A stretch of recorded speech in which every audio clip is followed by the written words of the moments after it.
I kept a lot of Cassie's jeans. I take her lingerie. Mainly just the jeans. Hi Glamour, I'm Sydney Sweeney, and today I'm going to be breaking down some of my favorite TV and movie looks. Okay, so The Handmaid's Tale, 2018. I played Eden. Our beautiful costume designer, Anne Crabtree, she's so beyond talented. It was really cool. For my first fitting, she just kind of had the fabric and would drape it all around me and take pictures of it being draped in different ways. She then would sketch up different ideas, and it was like dreaming of this character together. That was my first time really experiencing like fashion in television. Anne really wants to make sure that you can move and be free in anything that you're wearing for the characters. And then a technical part of the costume that I thought was brilliant. A lot of times when we have to get mic'd and wear like our mic packs, we're like shoving it and trying to hide it in like under our bra strap or under your armpit or in between your legs, and it's a very uncomfortable, unnatural layer to add to you. For these costumes, she always had the mic like sewn into a seam, and you would have no idea where it was. So there was no like miking process. And then there'd be a pouch for the mic pack, so they could just change the battery easily, but the wire was always like sewn into a beautiful hidden place within the costume, so you never felt like you had to put this mic on. You were just putting your character's clothing on. So Eden's white wedding costume, the child bride, we wanted to be as pure and covered up as possible. I actually wore binding underneath all of my costumes, and this was the hardest one to get the binding to work with because you're wearing white, so everything is going to be a little see-through. And so they custom made this corset that flattened my chest as much as possible. But yeah, it was an amazing process. I loved it. It was my first TV show that I really felt like I was finally doing the stuff that I dreamt of. The White Lotus, 2021. This was such a unique and exciting moment in my life. The costume designer and we had very limited options because we were quarantined in the Four Seasons and Hawaii, and so we had to get very creative with our options and what we were able to get. With Olivia, she is born into an upper middle class family with a very successful working mother, but she is pushing against everything that her mom is. So she's rebelling in her own way, where her mom is very dressed and put together, and big hats and elegant, even though she's born into this and will most likely become that. She's fighting so hard against it. So we wanted to find outfits where she probably, with her best friend, went thrift shopping and found the most random pieces to throw together just to upset her mom. And Alex did a really great job at finding these fun pieces. I mean, there's a shirt, I think it's like either jam out with your clams out or something like that. And it was just funny. And we were like, should we? I'm like, yes, she would 1,000% wear this to piss off her mom. I naturally wear glasses, and I wanted to incorporate that into Olivia's life. My eyes were bothering me really bad, so it was just, I put glasses on, and we ended up liking it. So we just kind of went for it.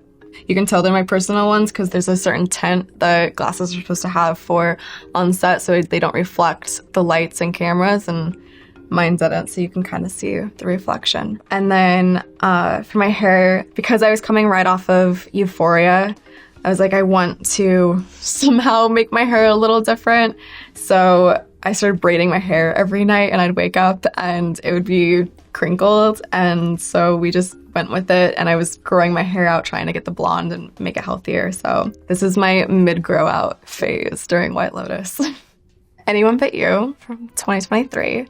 Her wardrobe, I really wanted to make it as relatable as possible. I think that she's in this middle stage in her life where she's not in college and partying, and she's also not like in her adult life yet. She's trying to find this middle ground of who she is and discover who she wants to become. She has learned from past relationships and past choices, so it's made her a little harder and not as open to love and adventure as she probably should be.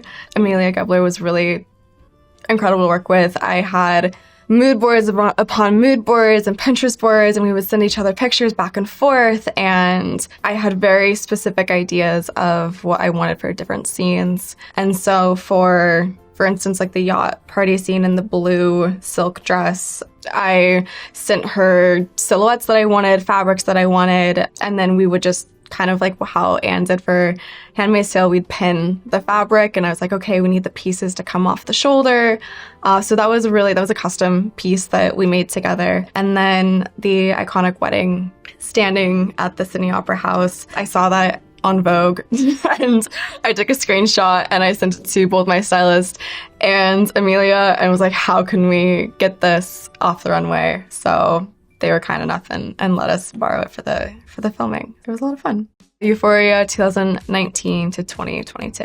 Heidi Bivens, who's our costume designer, she had a lot of fun because she constantly is changing her looks. For season 1, she and I really wanted to have a fluid story for her, so I really wanted it to be like pale pinks and soft blues. Those are some of my favorite colors, and I wanted to put them into Cassie's story. And then season 2 was really fun because all of a sudden Cassie is trying to become these other girls that Nate is dreaming of, and so she is taking looks from like Hunter's character and Alexa's character and incorporating them into her own style. Her Oklahoma look, I think, will forever follow me everywhere I go. It was really fun being able to play with different patterns and just crazy looks to dive into whenever Donnie and I are creating Cassie's makeup looks, because we're just dreaming of anything and everything. And like she has our faces all drawn out, and then she'll present different makeup ideas on these like binders of us, and we'll go through and be like, ooh, we love like the jewel placement here, but I love like the sparkles and the shadows from this picture. And so we'll kind of like mix and match and put it all together, and it's like playing dress up. I kept a lot of Cassie's jeans because they were all like tailored to fit me perfectly, and a lot of times jeans are too long on me because I'm short, so all of them are like perfectly hemmed to my proportions, so I steal a lot of the jeans. I take her lingerie.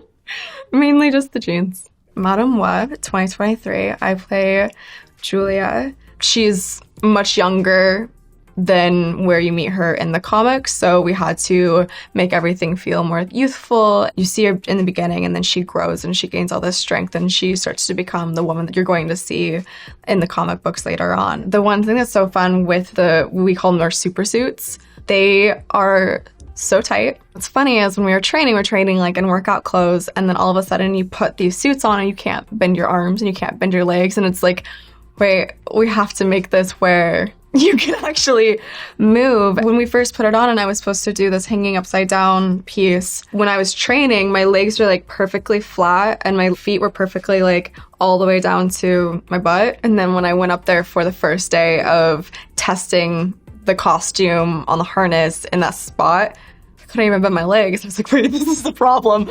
This is not how Julia's supposed to pose. Like, I had to figure it out. You usually make sure you go to the bathroom beforehand, and then drink very little throughout the day so you don't have to go again. But I always felt really good in it. I loved it. I wanted to wear it more. Immaculate 2024. This is a very special project to me because I initially auditioned for a version of this film when I was 16, and they never ended up making it, and so I chased it ever since, and then last year put the whole project together and filmed it. So this was a very, very just hands-on process for me. Our costume designer, she's based out of Italy, Francesca, she's amazing. I drew a lot of inspiration from Handmaid's Tale in my experience with Anne. I had every single layer handmade, so even underneath her black and white dress, like she has underlayers that also a sister would wear. I'm definitely very happy with how her main like sister outfit came out. We were so specific on how long the shoulder was on like the black strip and where the seam would hit on my shoulder, and where you didn't know if it was a period piece or if it was present day, and it kind of just was stuck in this like unknown. It was a very fun and hands-on and creative process for me. I think I've always kind of been a little vocal on what I like for my characters. I think it's because I do put a lot of thought and prep into building who my characters are. I build like these books for my characters that are like an interactive timeline journal for each character, where I start from the day they're born to the first page of the script. And it's like all the relationships and moments in their life and people that they might have met or the schools they go to. And it's like this diary almost, with also like a mood board and visuals. You basically like build a person. I also love seeing what like the costume designer will bring to the table, because I might be surprised and completely like, oh whoa, this is not what I was thinking, but this is really cool, and let's like make a really cool twist on this. Honestly though, now that I'm talking about all of them, I feel like I've been really fortunate. They kind of let me bring my own inspiration. I lived in a very small town. Fashion was not a thing. We were just in sneakers and overalls and Birkenstocks, and that's it. Thank you, Glamour. It's been so fun revisiting some of my favorite looks with you.